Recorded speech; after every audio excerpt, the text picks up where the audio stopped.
Hello guys, we got officially banned from Patreon. This is not new situation to me, because maybe some of you remember, during the start of the channel I put up some sniping footage. That also got me one strike on YouTube.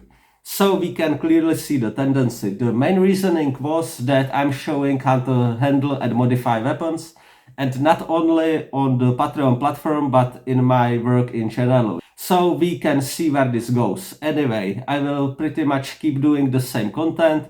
We also looking to some other options on these subscription platforms, because it was very cool to put up some content where I don't need to think that much about it and basically answering questions of the audience. So if you want to support us, the link is down below for now, and we will see if we will make some new account on Subscribestar or some other platform. And now enjoy the video.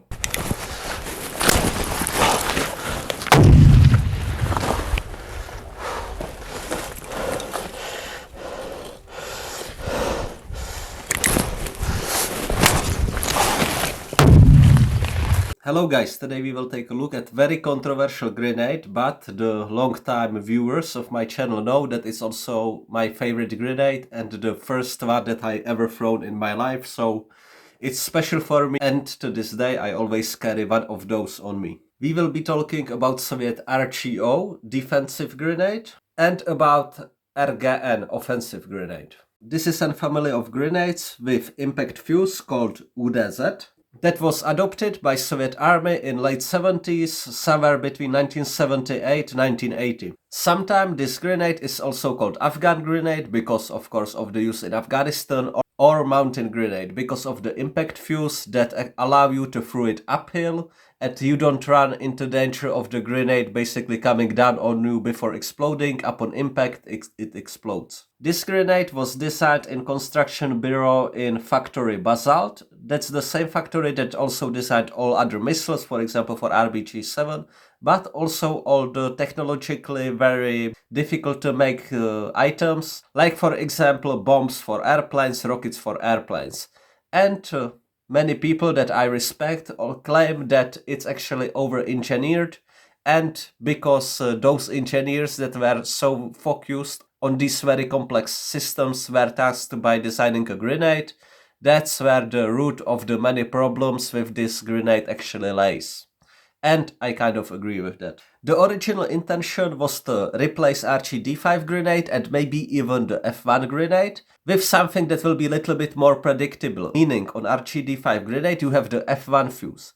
The body do pretty consistent pattern of fragments that don't go too far. But all the data that you find on the safety range of the RGD5 or F1 grenade is based on the fuse, because the metallic UZRGN fuse is actually the biggest piece that go the furthest. So on F1 grenade, the furthest part, it's usually the fuse from the F1, that's why it's 200 meters.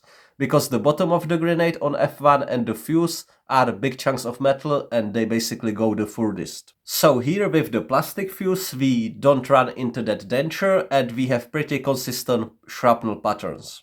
This type of grenade was always issued to the Special Forces units, VDV units, reconnaissance units. Basically everywhere where it was expected that the soldier would be more trained, more responsible, more skilled. It's for a simple reason, because for example, this grenade you can't really cook it, meaning let the spoon jump out and throw it after that, because you will explode yourself. Also you need to know where to throw it. For example, you can't really throw it in forest where it's a lot of branches, because when you throw it and it hit a branch, it explodes in the air. For example, in urban fighting you might have the same problem, that it will hit something along the way and explode prematurely. But also, again, in urban fighting, when you actually throwing these grenades into the upper floors, let's say second floor, then you might actually find it advantageous. Because if you throw it from the proper distance, instead if you actually miss the window, it will explode on the facade of the house, it will just not drop down again. So it's a little bit more specialized tool than the normal grenade. But overall there are definitely nuances that the impact fuse brings to the table. Now, how you can tell apart the newer generation and the older generation? The newer generation have fuse that basically look like so. Here you have just this one little shelf that this spoon falls into. The older generation have this type. Basically out of the plastic is molded this T shape, and also the spoon is different. It have these hooks folding in on the outside, let's say, not on the inside with one shelf. It have T and two hooks. Now, talking about the plastic on the fuses, this is the biggest source of problems. Aside from over-engineering, is the quality of plastic. The older generation is said to be even worse than the standard. Here we have the standard. Here we have piece of fuse, and the plastic, it's extremely brittle. Sometimes, even when troops unpacked those grenades, the fuses are already cracked. And you can imagine if you have cracked fuse, what that signs. It's not safe to handle, it's not safe to carry it on you. This plastic is actually quite okay. I've seen examples where it was so brittle, so where you just squeeze the fuse and it became dust. So that's definitely a big concern.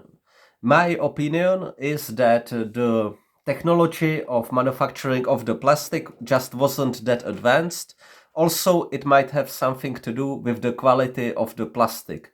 Sometimes they got the mixture right, sometimes not, but that's just the speculation.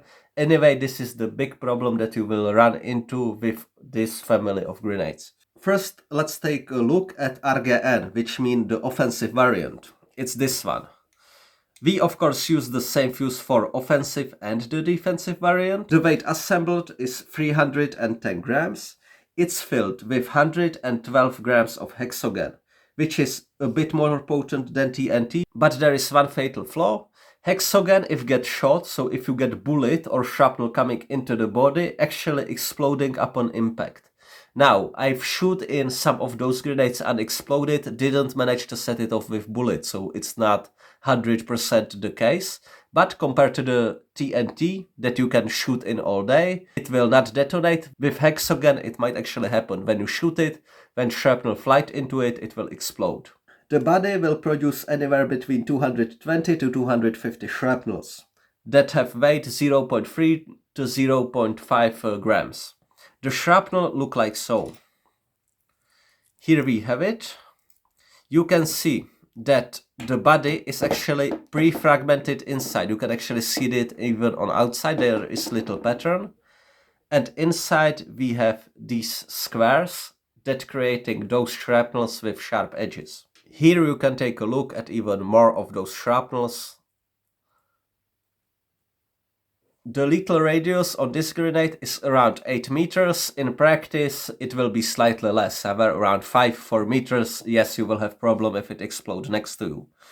The marking, of course, we see RGN. As you can see, those were manufactured in the same factory. The body is made out of aluminium and basically assembled from two halves that have, of course, the pre-fragmented pattern inside, but it's just two aluminum parts, put it together like so, and then folded, pressed together. The nest for the detonator have, of course, this aluminum lining. So, RGN grenade, impact fuse, assault type, right? Assault type of grenade. This distance is short to make the impact fuse active, so there will be normal delay, I guess. Removing the safety pin. Like so, on this type of grenade, it always go a little bit hard because of more friction. There is metal lining inside the hole, but still the friction is big.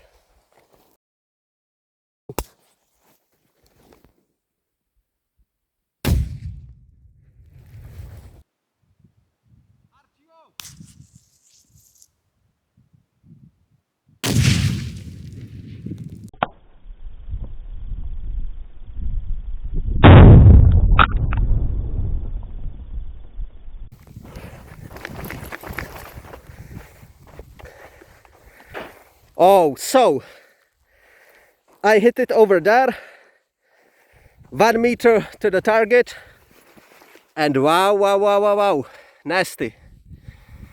This one, yeah, is dead, but no wonder.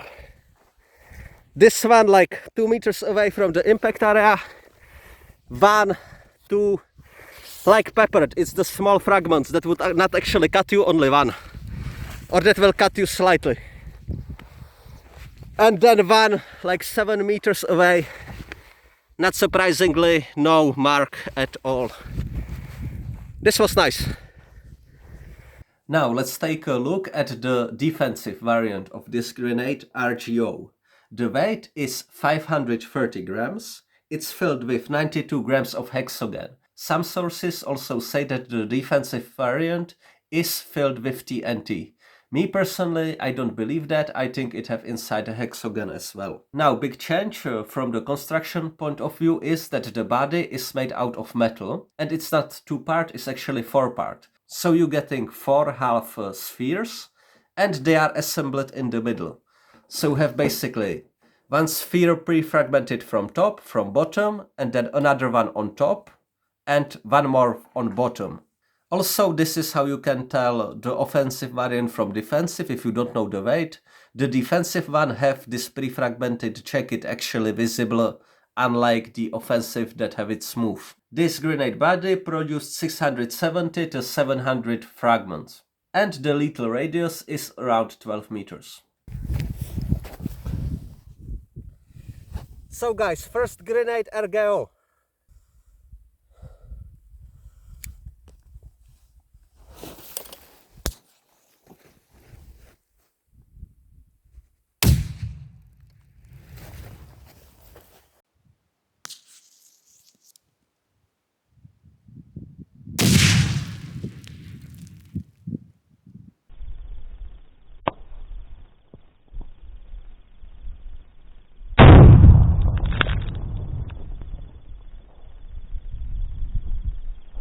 I hit it pretty much where I was aiming at. First target 3 meters away. We have headshot. We have multiple marks, even this low. Second target 3 meters away to the right. Little peppering, okay? There are some marks. And then target 5 meters away. We have 1, 2, possibly 3 small impacts. 2 big and 1 small. So this is pretty good result for this defensive grenade, and that's what's to be expected. But now let's take a look into the heart of this grenade, which is the impact fuse. The fuse look like so. Now, as you can imagine, inside the fuse it's quite a complicated but still actually very simple mechanism to make it either go off upon impact or after the delay. Of course, as you can see, the fuse is made out of plastic, with the detonator being on the bottom. This is the capsule of the main detonator. I already mentioned the difference between the late fuse and early fuse. Now let's take a look into the mechanism, because I was very lucky recently and I found basically perfect example of half exploded fuse.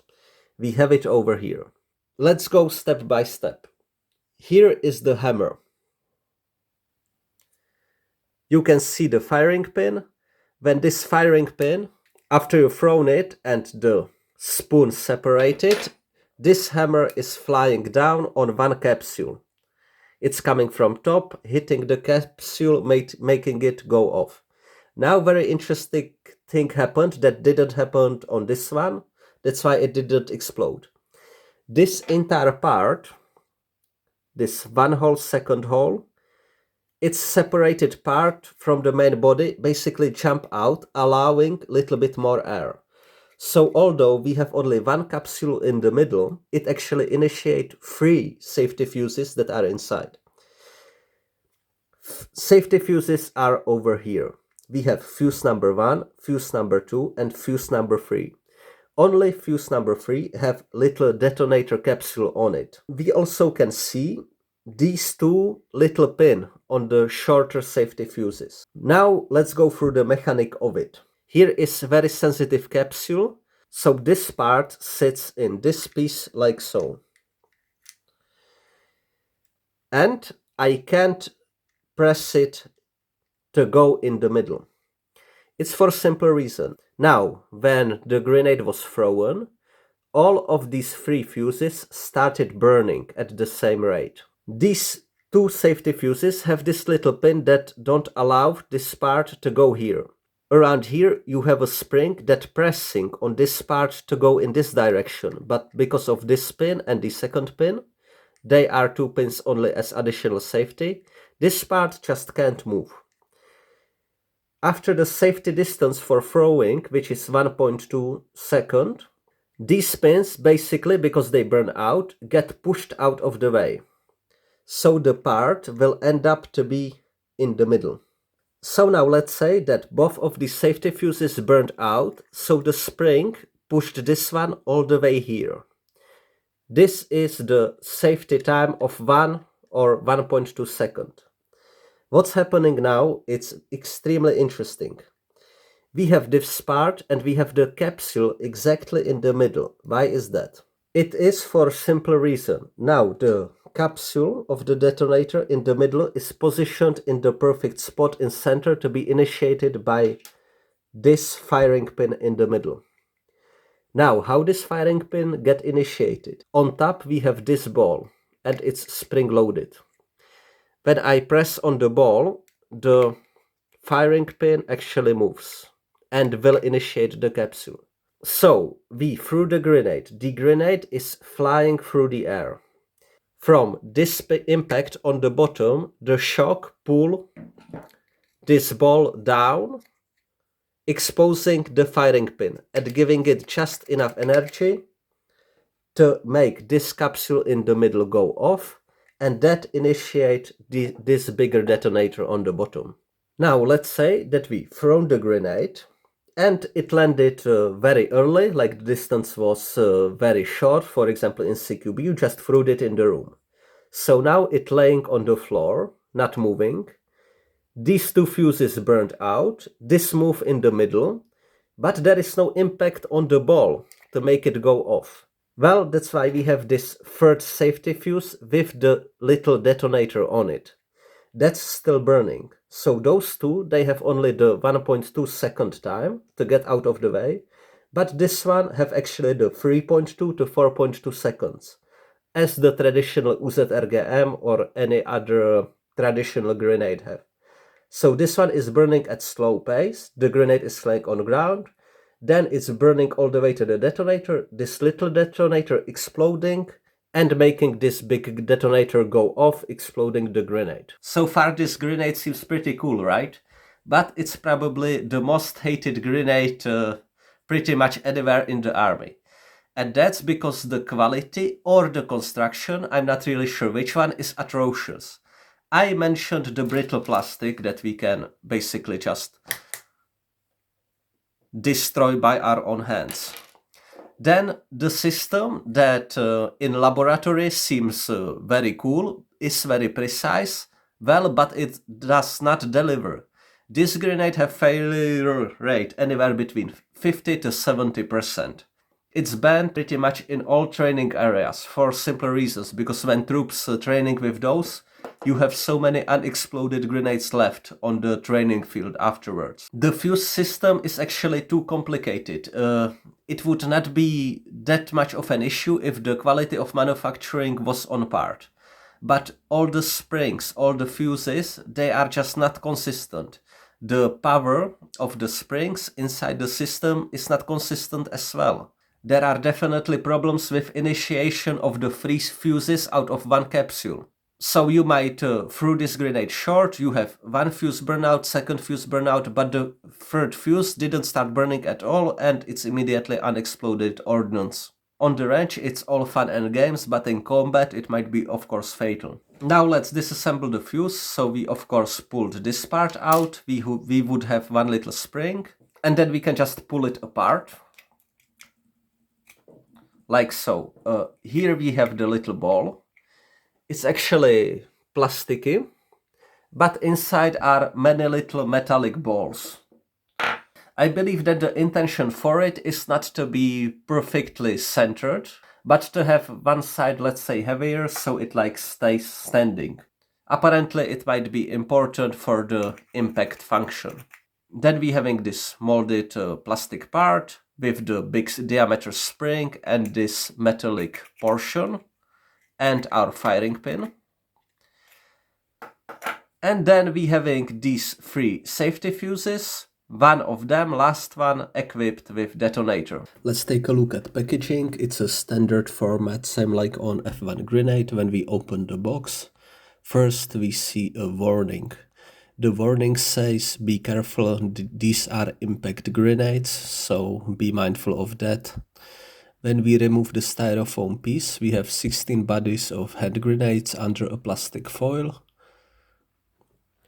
The plugs used are plastic, transparent plastic, not bakelite anymore. We can see the aluminum body and nest. And on the right are the fuses packed separately. In the first version of the RGN RGO, basically the older versions, there was just a metal box with fuses. This later packaging have this sealed plastic box, 4 fuses in one box with divider. Here is aluminum opener with sharpened portion that basically should help you to open the box in the dedicated spot where the plastic should be weaker. Inside are fuses packed like so with plastic divider for even further security. The packaging, it's really solid, you don't hear any rattling when you move the box around. So here we see the sharpened blade, you are supposed to open it like so. It really depends what box you get from what time. Somewhere the plastic is very tough, somewhere it's very brittle. Here you can see that I don't have really any success opening this package with the intended opener, because it's just too strong plastic.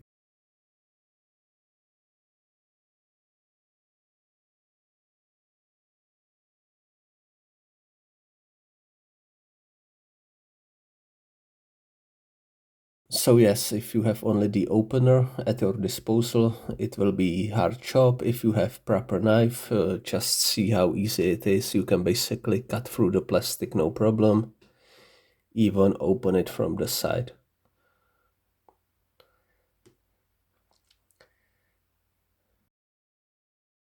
I have really mixed thoughts about this method of packaging, because sometimes you get a lot of oxidation on the spoons and on the rings, even though they were basically sealed completely in the packaging.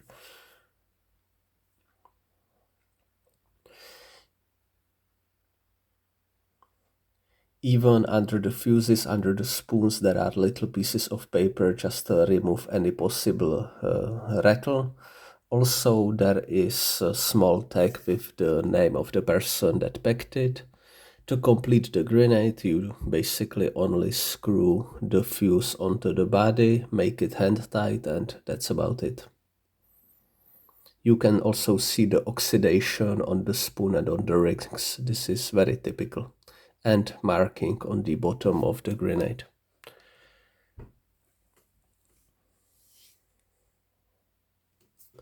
And here, side-by-side comparison of the defensive variant of on the left and offensive on the right.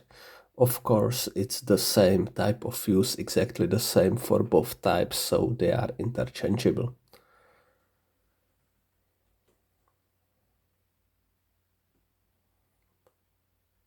And side-by-side comparison. One batch being corroded, the second one being well preserved. Now guys, will I keep to use this grenade? Yes, of course I will. I love this grenade. It's very sentimental for me. I have always one of the offensive on my belt, and it will stay that way.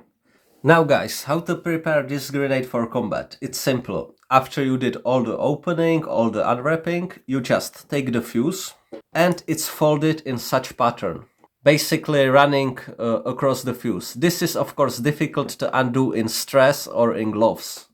So what I would recommend you is to fold the wings under 45-degree angle on both sides. Because now when the grenade is prepared like this, you just take it in your hand. Even in gloves or under stress, it's very easy to find these 2 wings.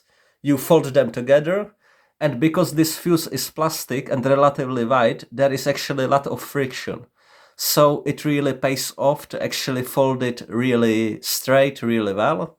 And then after folding, just pull the ring and throw it on the enemy. How to carry this grenade on you after you prepared it? You can get yourself pretty much any pouch that accepts the traditional NATO grenades. When you put them side by side with M67, they are actually very close. So guys, as you can tell by the video, the future for the RGO and RGN grenades does not look that good. For me personally, I believe that the dead rate is somewhere around 30%. Where I find the data 50 to 70%. Well, it's pretty much in all of the modern publications and articles published by EODs and sappers from our side. So the dead rate is definitely higher than on absolute majority, if not all, of the hand grenades. But I believe it to be somewhere around 30%. Why is not that really an issue? That's because we use these grenades as a base for drone drop ammunition. Because we need huge amount of ordnance that we're dropping from drones. Typically the RGO and RGN series, we just put a little 3D printed tail on them, impact fuse, and just like that they are very effective when you work with Mavic 3 drone drops. So that's a small drone, and also the ordnance can be actually small, and the bodies of those grenades are just perfect for this purpose. So that's one use, and that's the major use right now. Just use the bodies and discard the fuses. But what is very interesting phenomena is that guys making 3D printed adapters for UZRG and fuses.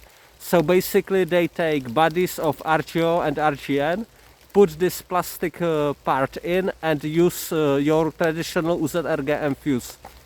Why is that? Well, typically because it's something little bit different, little bit odd, and everybody wants to be a little bit different. And secondly, you can argue that the shrapnel dispersion is really good on those grenades, given by the round bodies. So that's a phenomena that is on both sides, our side and the Russian side as well. If you wish to support us, you can use the PayPal link down below. Thank you very much guys for watching, and see you in the next video.